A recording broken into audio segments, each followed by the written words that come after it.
Thế là intro video mới bây giờ bởiការ set up indicator MACD មុនចូលខាងនេះមកតមកខាងនេះតមកយកខាងនេះខ្ញុំយក indicator MACD យើង indicator យើងសម្រាប់អ្នកអត់ចេះSpot Resistance ឬក៏អត់ចេះ concept អីយើងអាច trade បាន vector ខ្ញុំមានហើយខ្ញុំប្រើនេះម្ដង MACD នេះ MACD គឺ set auto បាញ់ហ្នឹងក៏អូខេដែរយើងមិនទៅកែក៏បានដែរនេះលើ12មកខំ26 slope error ហ្នឹងហើយ signal ហ្នឹង9 histogram ហ្នឹងមិនទេអាហ្នឹងយកដល់នេះបានហើយនេះ MACD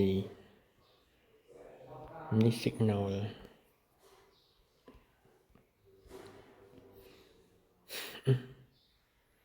ទៅកាយចុចអូខេតែម្ដងចុចថននេះមកមូលហេតុដែលខ្ញុំប្រើ vector និង MACD វា combine ចូលគ្នាទៅវាល្អហ្នឹង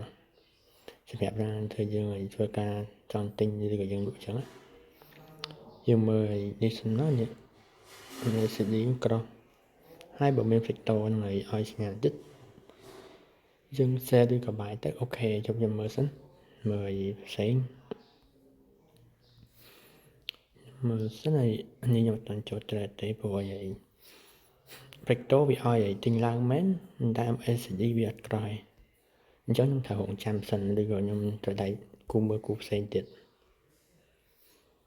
អូខេ vector ឲ្យសញ្ញា down តែ MACD ឲ្យយើងឲ្យបាយឡើងឡើង vector ហើយ MACD down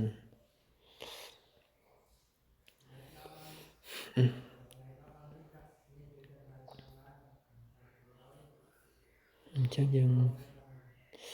មើលគូផ្សេងទៀត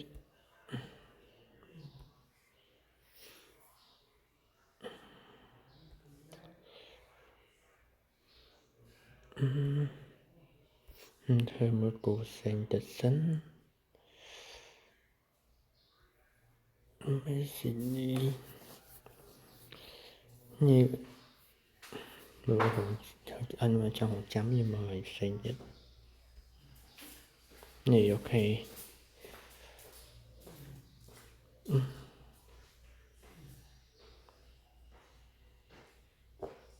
មក trend ចុះ trend ចុះហើយ vector ឲ្យសញ្ញាទិញចុះតែ MACD កាត់ឡើងអញ្ចឹងយើងមិនទាន់ចូលទិញទេនិយាយទៅត្រូវយើងត្រូវរងចាំវាដល់ហើយបើថាអូខេមកចាំយើងបាន sell យើងអាចទិញភ្លាមបាននេះ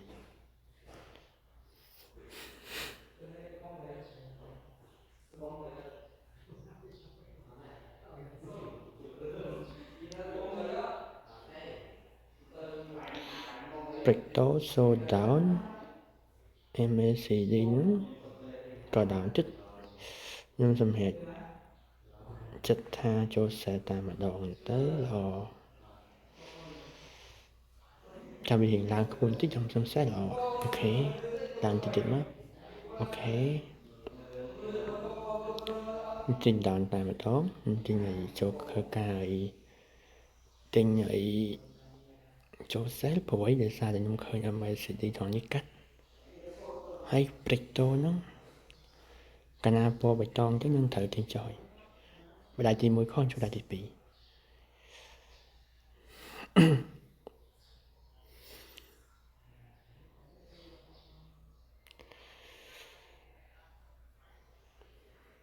2combine ចូលគ្នាហ្មងអូខេយើងអាចចូលដៃទី2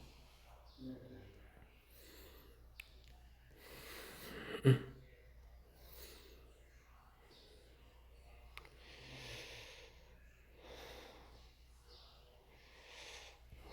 ការទិញសាម្ដងទៀតត្រៀមដៃទី3ឲ្យហើយ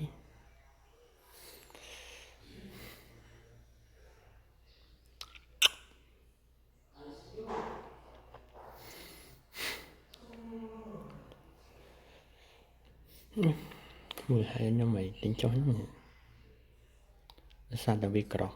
កាលណាឲ្យវាក្រោះទៅឲ្យវានៅអាពណ៌ខៀវនៅពីក្រោមពណ៌ក្រហមហ្នឹងយើងអាចចូលបាយឲ្យចូល sale បានហើយអូខេឡើយ profit ទេ goodbye